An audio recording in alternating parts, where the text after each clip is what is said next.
Hey everybody, Mike Copera with podcastcondition.com bringing you episode 129 of What You Drinking. As of right now, it's just me. I think Dan is going to be a little late tonight if he is able to show up at all. He's doing some bottling of some homebrew, and then and I really haven't heard from anyone else, so it might just be me talking for a while. If Dan's showing up later, great. If not, gonna try to do the show, as much as I can on my own with just talking to you guys.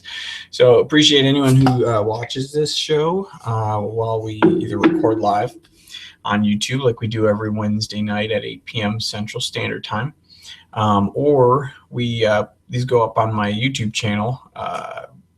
Pretty much a few minutes after the recording ends. So thank you for anyone who has subscribed. Please, like this video if you do like it. If not, please, pass along this show to your friends if anyone else is in your life is into good craft beers and things like that. So this episode, we landed on Pilsners last episode, so we decided last week we didn't have an episode. I was kind of doing something else solo, but it was just like a 10-minute little short episode. So I didn't really do much in regards to a full show. We just kind of talked a little bit about some news bits that were going on in the beer world. Might do that a little bit today just to kind of see if anyone else is going to join later on, and then we can have an actual conversation. But there were some... Okay, so first of all, let's talk about the beer that I just poured. We are doing Pilsners. Decided to go, local here in Chicago. I've got a Goose Island beer, which, let's see, where was this beer actually brewed? It says Goose Island. No, it doesn't say. It just says Chicago, Illinois, Baldwinsville, New York, and Fort Collins, Colorado. So it actually doesn't tell me where this particular beer was brewed, but it is a Pilsner. This is the Goose Island 4-Star Pils. I've had this beer before. I really do like this a lot. It is it's a very balanced Pilsner, if you ask me. It smells very malty, like the style should. Much better than your macro versions or your lighter lager style, Pilsners. And this one's got a really good hoppiness to it as well. It's not... don't when I say that, don't expect your typical IPA hopped up beers. This is a nice balance between the hop and the malts, and there's a lot of little sweetness in there. Just really refreshing beer. Good for mowing the lawn.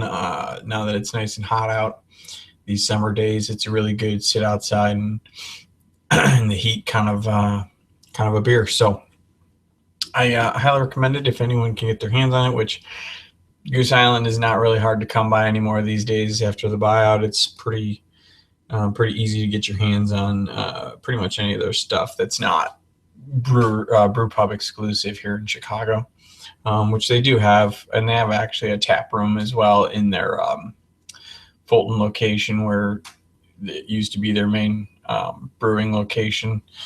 So let's see, I did pull a couple stories, and actually both of them tend to involve the Boston Beer Company, who is Sam Adams, of course, or famous for Sam Adams Boston Lager.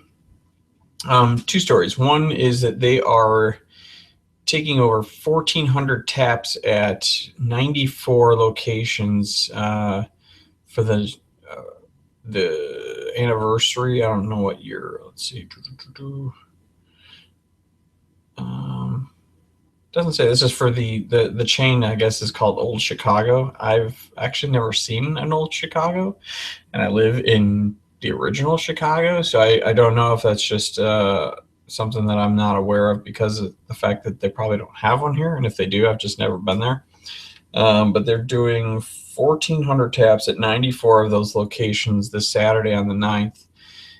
So if you've got an Old Chicago around you, This Saturday would be the place to check out as many Sam Adams beers as you can get your hands on. It looks like they're going to have some fan favorites: Boston Lager, Summer Ale, Rebel, Grapefruit IPA, Porch Rocker, and then the coveted long shot homebrew competition winning beers. Double Bock, Rebel Rouser, Double IPA, and Grumpy Monk Belgian IPA. So I guess the old Chicago restaurants were founded in '76 and have grown to over 24 states nationwide and are best known for having 30 beers on tap at each location. The chain will celebrate its 40th anniversary on July 7th. To learn more about the old Chicago website, blah, blah, blah. So anyways, kind of interesting. I've never heard of a tap takeover that big. Not really ever really a huge fan of tap takeovers. It's kind of cool, but I don't really go to many of those, to be honest with you. But it's interesting, so I thought I'd share that. The more interesting story, in my opinion, though, in regards to Sam Adams, is the fact that they just put that they just tried to register a trademark, the term Brexit, which of course is the term coined for the UK leaving the European Union. Not really a good thing, in my opinion. It was like a couple of weeks ago that the UK voted to leave. It's really affecting a lot of people, not only in the Union, but especially the UK. It affected the markets and everything when it first happened. So I'm sure there'll be some recovery, and there's a lot of plans to fix how that's going to be affecting everything. But it's a pretty big deal. It's weird that they would trademark Brexit for one of their products. And it looks like it's not for Boston Beer Company, but it's going to be for one of the hard ciders that, because I guess they own Angry Orchard as well. So it's going to be used for one of the company's hard ciders. Currently, there's no report on exactly how it will be used. But yeah. So both of these stories were emailed from thedrinknation.com. So if you feel like checking those stories out, that's a good reference point to kind of look up what I'm talking about here. So that's interesting. So there was one other thing that I kind of caught my attention. I'm going to share my screen with you guys in order to kind of watch the video that I found here, but and hopefully you'll get the sound from it. But this is the Cynic beer tap. So what this is, instead of getting a growler of your favorite beer at a local brewery to take home and have it, you got to pretty much drink your growler within 5 days. Less than that if you've opened it, but if you haven't opened it, it's typically 5 days, they say. What this thing is, they're partnering with breweries to have these like plastic bags, it looks like, that fill up with their beer, and then you take that to your Cynic tap that you have at home, hook it up, and then it keeps your beer fresher for a lot more time. So let me see if I can share my screen here, and that way, let's see, desktop. Boom. Okay, so we're sharing screens here. So hopefully you guys can see what I'm talking about here, and we will go ahead and play this video. Let's go full screen on this. Pouring your favorite beer on draft. Imagine tasting the quality that the brewer intended, sharing their stories with your friends and family, and supporting a cornerstone of your local community. Well, it's here. Cynic is that vision. By filling a simple bag from any tap, you'll soon be pouring your favorite local beer or your best friend's homebrew with perfectly preserved quality. Our community of beer pioneers rallied to make this dream a reality by raising over $650,000 on Kickstarter. After hand-delivering pre-orders to 42 local communities across North America, we're making that reality a success. 2,000 brewery partners have already joined us, and dozens more are being trained every single day. But we're not stopping until every brewery is available to you. Their craftsmanship deserves to be shared. Agreed?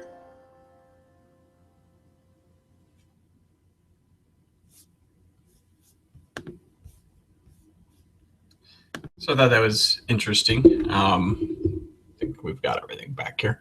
So anyways, thought that was kind of cool. It's an interesting idea, I think. And if they're going to have more breweries on board with that, I think it's also cool that you can do that with your homebrew. So it's kind of cool if you've got friends that have that tap and you want to bring your homebrew over to have a party or something like that. That's kind of cool. So anyways, so it looks like we're still kind of running solo here, but what else have we story-wise? Well, anyways, let's see.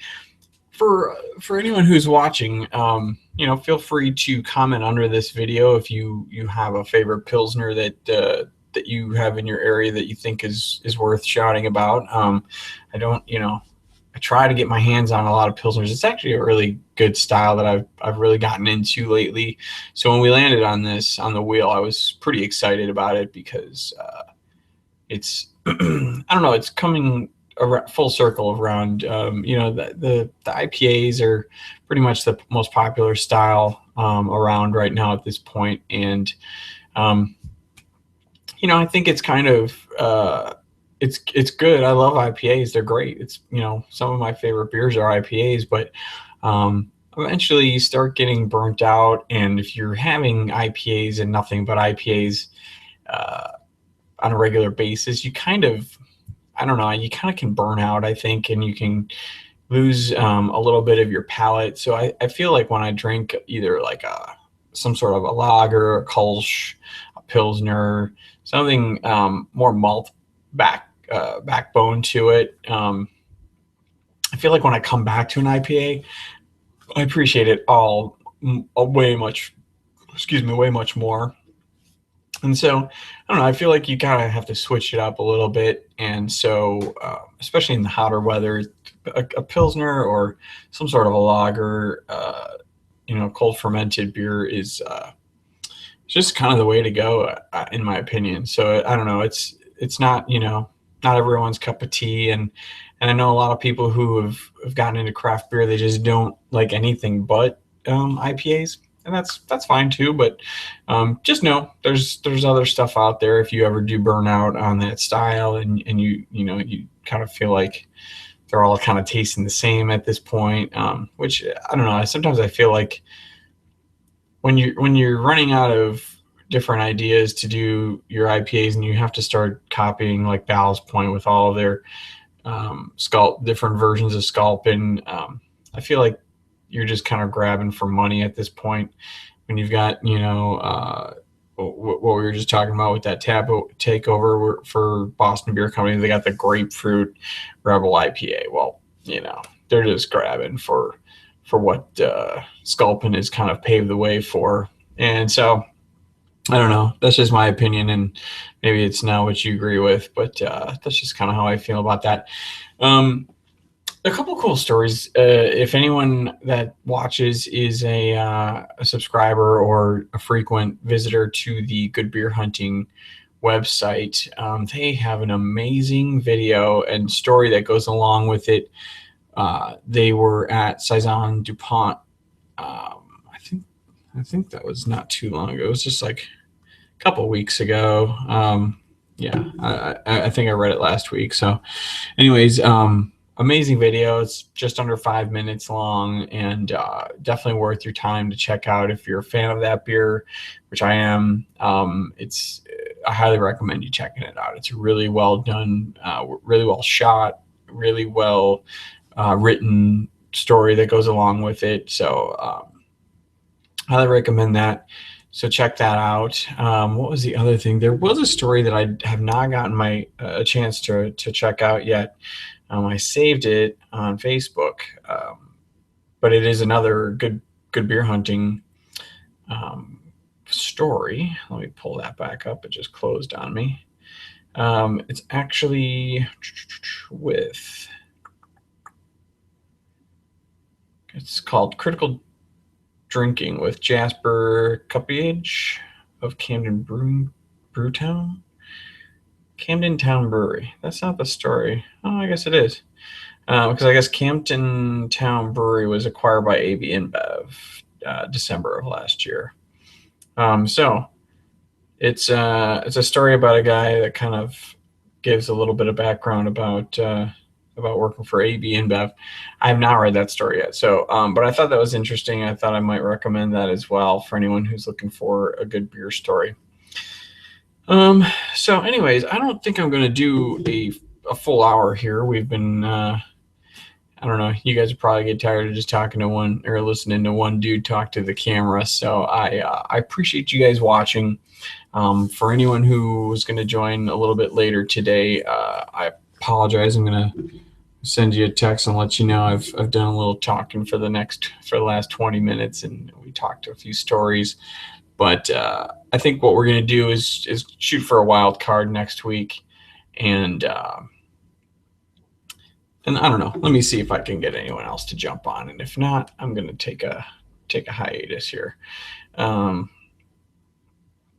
going to ask Kevin, possibly joining later? Question mark. So, anyways, let's see, what have I been to any breweries lately? So there was a new brewery in Chicago that I was going to check out, but I did not get a chance to. I don't know if I mentioned it on the episode last week when it was just me as well. But there's a new brewery in the Ravenswood neighborhood. It looks like it's right around the corner from Beguile, which is in like the Ravenswood area as well, somewhere on Ravenswood between Irving Park Road and Montrose, if you're local to Chicago. That kind of breaks it down pretty well. There's a new brewery not too far from there called Dovetail, and it looks like they do a lot of German style beers. There's a Rock beer and a Hefeweizen, and there was something else I can't remember. I was reading about it, so it just recently opened up, so I wasn't sure if they had much on tap or if they were really going to be open, and I didn't get a chance to go. I did email with the owner. He got back to me like the day or two after I was supposed to show up, but I never made it. So hopefully I'll be making that one soon. But anyways, I would like to also ask anyone out there who might be a subscriber or someone who's just seeing the show for the first time. Let me know what you guys want to see. If there's something that we do in this format that is kind of nothing different than what you might see in other shows. If there's something you want us to talk about, if there's a good story in your area, if there's a brewery we should check out, maybe we've got somebody on the show, because we do have quite a few people that generally join. Mike from Boston, he might be a little out of commission for a while. He's expecting a new baby in the next couple of weeks, I think. So. But he's in Boston. We've got a guy in Michigan, Chris. We've got Brandon from, I think he's still in Louisiana, but I'm not sure. I haven't talked to him in a little bit. Skylar from Texas. We had a guy that was on about a year ago, Chris from California. So, there's other people on the show that can talk about breweries from other areas. If one that you want to hear about or talk about or kind of recommend, maybe someone in that area can check it out. So anyways, feel free to like or comment on these videos and let us know, what we can do to make it more entertaining for you guys. So anyone who might have been joining late and want to check this video out, I say next week, instead of picking a style, we just call it wild card and bring whatever you like. So excuse me. With my throat getting a little dry, I think that is a sign for me to close it. again, we do this every Wednesday night at 8 p.m. Central Standard Time. Generally, it's about an hour if we've got a couple guys on here with me to kind of have some discussions back and forth. And you can follow us also on Twitter. We're on Facebook. We are also at podcastcondition.com, Instagram. So follow us, subscribe on any of those venues, and we'll be in touch. And also, there's some other things in the works for maybe like an audio podcast coming up soon. So there'll be more details about that, and probably in the next month or so. Going to be moving in a month, so after that, I'm going to be kind of getting settled in. But once we are, there'll definitely be news about something that you can download off of iTunes and listen on your phone instead of having to watch on YouTube. So they'll hopefully we'll be doing those, in tandem. Maybe one will kind of take over the other. We'll see, but we'll see what works. Anyways, thank you guys for watching. I appreciate the time. Hope you're drinking great beers, and we will see you guys next week, 8 p.m. Central Standard Time on Wednesday night. Take care. Cheers.